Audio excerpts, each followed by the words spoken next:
you have all these outside forces, and then you also have the inside forces. So it turns out that estradiol is critical for managing the modulating the entire function of the autonomic nervous system. So the autonomic nervous system controls everything you don't think about that happens in your body, which is the majority of functions. For example, like sweating, your temperature, your heart rate, whether your arteries are relaxed or constricted. How about when you tear in your eyes, when you blink, when you make saliva, and the gut motility, like peristalsis, how the food moves along down the gut, secretion of digestive enzymes, contraction of the gallbladder. Like, who thinks about this? You don't say, time to contract gallbladder. Of course not. All of this is controlled through the autonomic nervous system. Now, the prime, like, controller of all of these should be the vagus nerve. The vagus nerve is like a big finger of the brain that comes down. It's actually called the 12th cranial nerve. And from it come branches, nerves that go everywhere, like to every organ system, just everywhere. And it maintains through what's called the parasympathetic nervous system, everything in sort of a homeostatic, calm, regular functionality. Like your heart is beating at a normal, comfortable rate. Your arteries are dilated. Your temperature is right. You're not like sweating up a storm, and you have normal digestion. Like everything is right. All the organs are producing their enzymes, their digestive enzymes. They're contracting, peristalsing. Everything is right with the world. But estradiol controls all of that.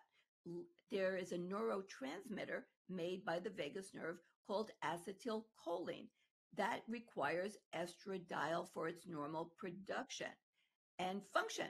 So when you don't have enough estradiol, what is the default? You end up in the opposite part that's called the stress part of the autonomic nervous system, which is called the sympathetic portion of the autonomic nervous system.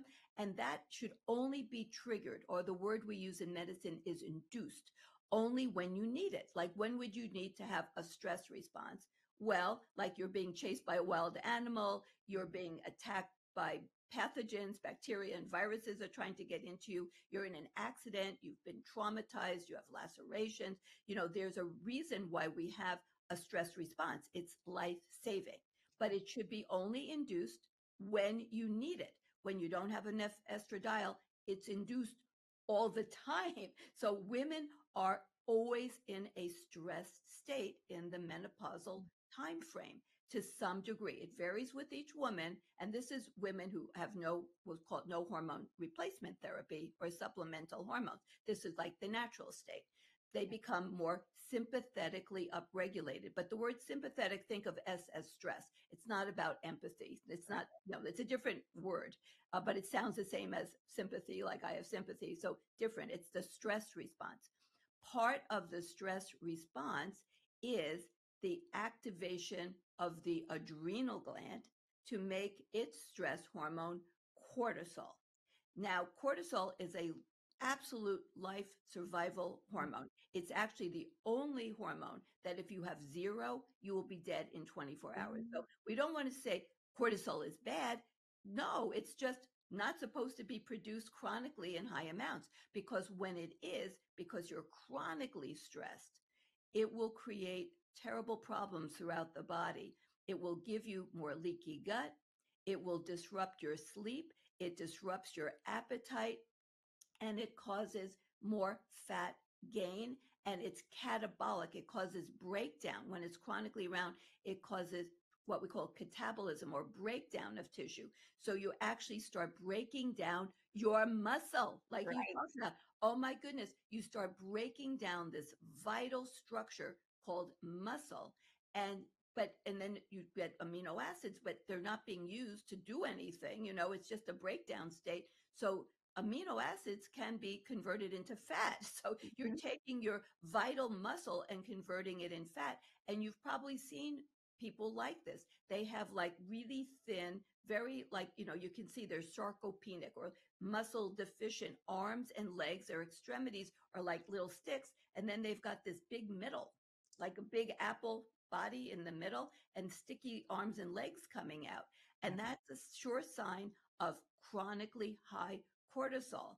And that is definitely not what any of us want.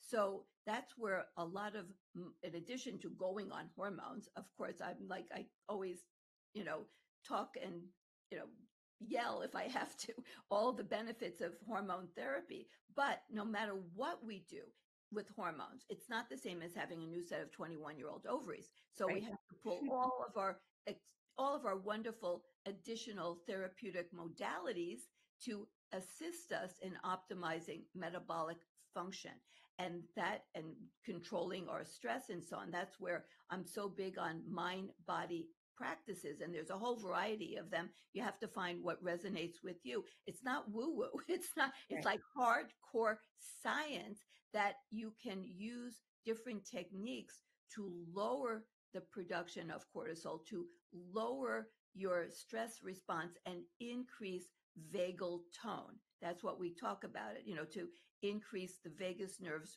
functionality. And that also includes the gut. It's so amazing. The microbes of the gut, when they ferment the fiber, the healthy fibers that you eat, and you have the right gut microbes, they make these metabolic byproducts called short chain fatty acids, Mm-hmm. and they're vital for feeding the gut lining. They're actually food for the gut lining cells. They also act as signaling agents to the liver so that you keep the liver properly maintained and happy. And it actually makes one of the short chain fatty acids is called butyrate. Right. And butyrate, which you can actually now get as a supplement, but butyrate is like Have it right amazing. here. All right, right. Butyrate actually has receptors on the vagus nerve. So that's why a lot of people are carb seekers, Mm-hmm. but not in a good way usually, and often they eat the wrong carbs. But because when you eat resistant starch or you eat high fiber foods and you produce more butyrate, it binds to the vagus nerve and it is calming. It's a Yeah. calming effect. So we understand all this. So we have to, eat the right foods. We have to do all the things that we can to optimize our autonomic function. And one of the things that's part of the autonomic system is the circadian rhythm. And Mm-hmm. it turns out that we have this amazing cluster of neurons called the suprachiasmatic nucleus. And it's a cluster of nerves that sits atop the optic nerve in the hypothalamus portion of our brain. And it can sense light and dark. So, we really want to make sure that we get bright sunlight in the morning. If we need to, we can get a light box midday. And then at night, we want to watch the sunset. The colors of the sunset help to lower cortisol and help us to then welcome the evening and get more melatonin produced. And then we want to sleep in real darkness. Okay. So Yeah. I usually sleep with a sleep mask because I have so much ambient light, no matter if I have my shades down or not, like the light creeps in from around it. And I have little lights in my bedroom that I'd have to like get blackout paper or something to tape over them. So I just cover my eyes instead of covering everything else. And it's amazing how much better sleep you'll get. You make more melatonin, which is critical for glucose regulation, among a whole bunch of other things. Mm-hmm. So it turns out that when we don't have enough estradiol, the word that we use is drift. The master clock drifts. And by the way, cortisol also has big functionality with the master clock. So you get this regulation of it also when you have all this cortisol and stress. And by getting enough estradiol and then working on sleep hygiene, light therapy, doing everything to optimize quality sleep, you can have a more regulated circadian rhythm, which means that all your organ systems essentially are working in the same time zone. And Right. there's a lot of data on jet lag. Yeah. People who fly across time zones, they have night shift jobs, they're working sometimes at night, sometimes in the day.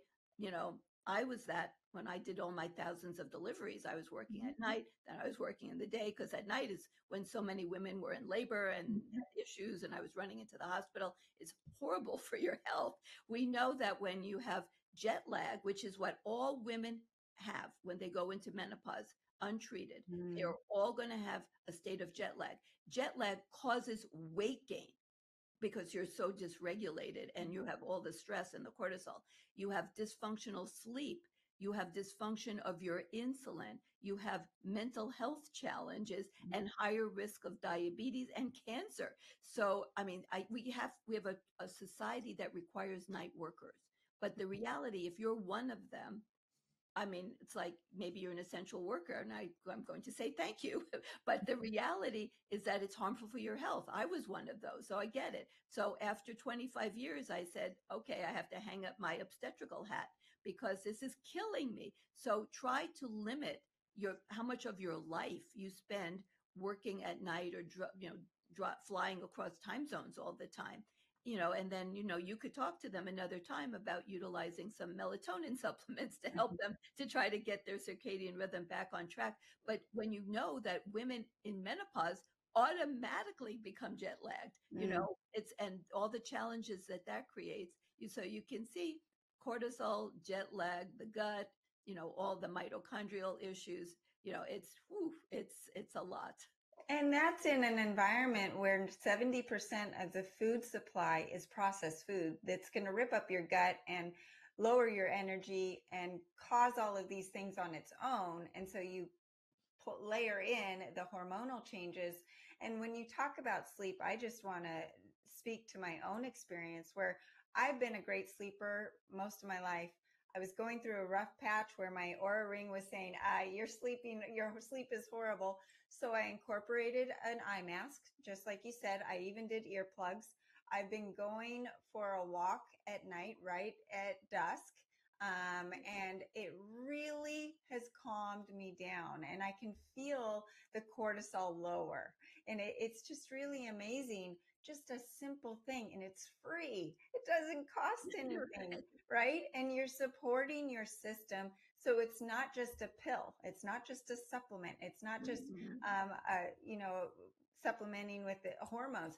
It's all of these things. You have to Right. take ownership of the part that you can do in addition to incorporating the hormonal replacement and the supplements and the right diet.